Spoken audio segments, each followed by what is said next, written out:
I'm Joseph Miller. And I'm co-anchor Alessandra. And welcome to the 521 O'Clock News. Today, I'm honored to be accompanied by two lovely experts, Jissel and Edna, as we cover the issue of human trafficking. According to the Global Slavery Index, around 45 million people around the world are victimized and impacted by human trafficking. Yes, and we'll be digging deeper on the issue in due time, but for now, Jissel, can you start off by defining the issue of human trafficking for us? Of course, thank you for having me. According to the United Nations, human trafficking is the recruitment, transportation, transfer, harboring, or receipt of people through force, fraud, or deception, with the aim of exploiting them for profit. Men, women, and children of all ages that may come from different socioeconomic status and race can be a victim. There is not one specific area where human trafficking takes place. This is a big issue throughout the world. People's perspective of human trafficking may be limited to just one form, and this is sex trafficking.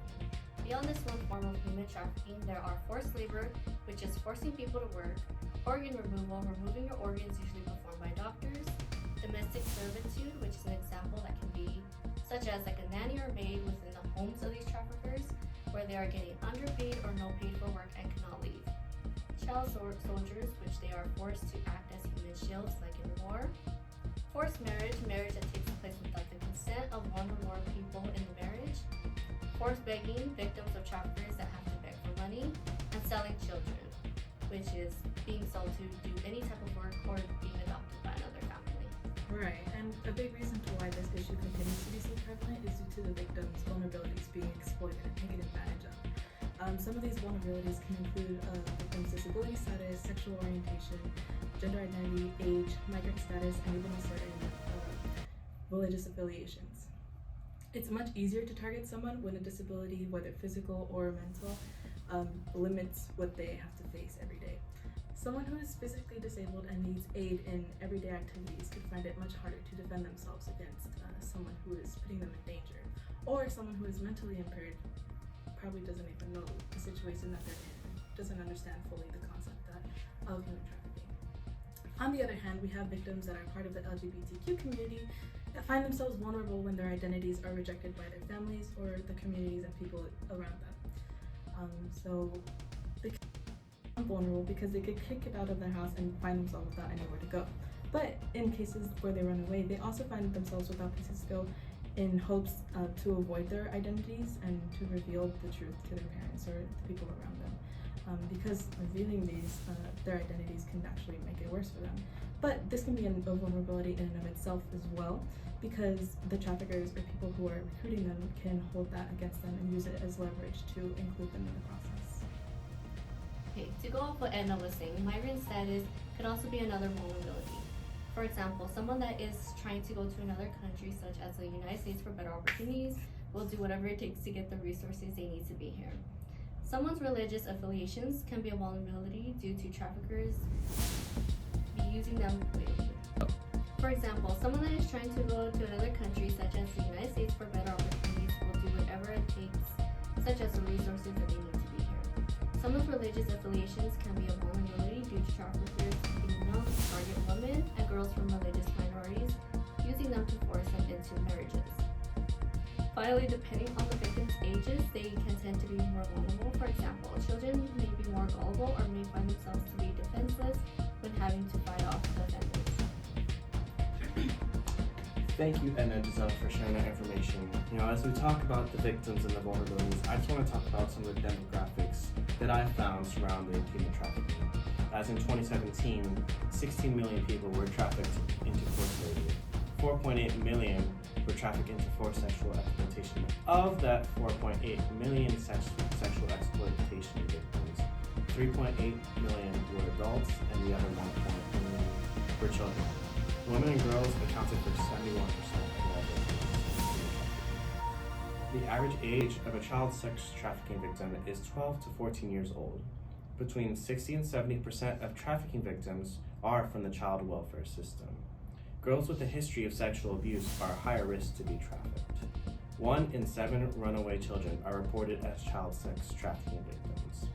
The average lifespan of a non-rescued trafficking victim is 7 to 10 years from the time that they were trafficked. The largest share of labor trafficked adults are domestic workers, which comes up to 24%, followed by construction at 18%, manufacturing 15%, and agriculture and fishing at 11%. You know, I think it's time for us to have a break. We'll see you later. Coming up, we'll have some stats on human trafficking and does squirrels cause cancer? And welcome back to the 521 o'clock news.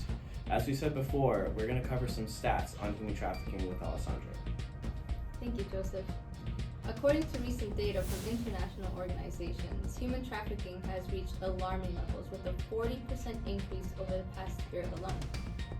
The numbers paint a grim picture of exploitation and suffering affecting countless lives across borders.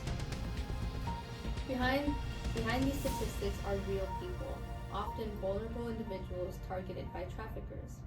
Women and children are disproportionately affected, facing exploitation for forced labor, sexual exploitation, and other forms of abuse. The human toll is immeasurable. Governments, NGOs, and law enforcement agencies are mobilizing to address this crisis. This international community is urged to strengthen cooperation, share intelligence, and implement comprehensive strategies to dismantle trafficking networks and rescue victims. Based on what Jissel and Edna said, raising awareness is crucial in preventing trafficking and ensuring survivors receive the support they need to rebuild their lives. And we'll get back to Edna and Jissel. And welcome back.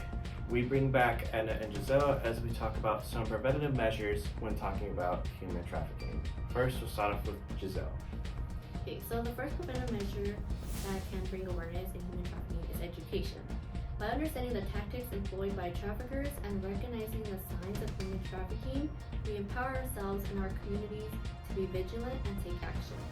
School, businesses, and community organizations can play a vital role in educating people of this crime and promoting a culture of awareness. So specifically, like in schools, for an example, middle schools and high schools, we can have workshops or classes, and we can talk about like the definition of human trafficking and who are the victims and some of the vulnerabilities that these potential victims can experience before being human trafficked. Right, and another way to address human trafficking is to empower the vulnerable populations and these victims. So we have to work towards addressing the root causes of the vulnerabilities that they experience, such as poverty and lack of education and social inequality, to potentially have them avoid falling into these kinds of processes of human trafficking.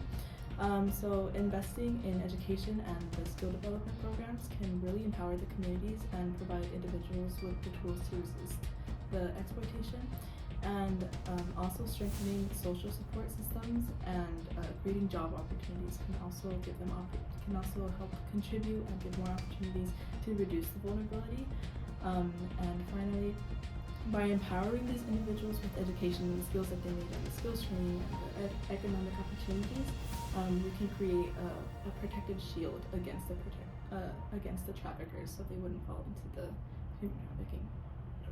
The thing I think would help address this issue of human trafficking is strengthening legislation and law enforcement. We must advocate for strong anti-trafficking laws and support law enforcement agencies in their efforts to investigate and prosecute traffickers. Collaborating with international partners to ensure a coordinated response is also vital in the global fight against human trafficking. It is also important to note that supporting victims and survivors is extremely important for human traffickers.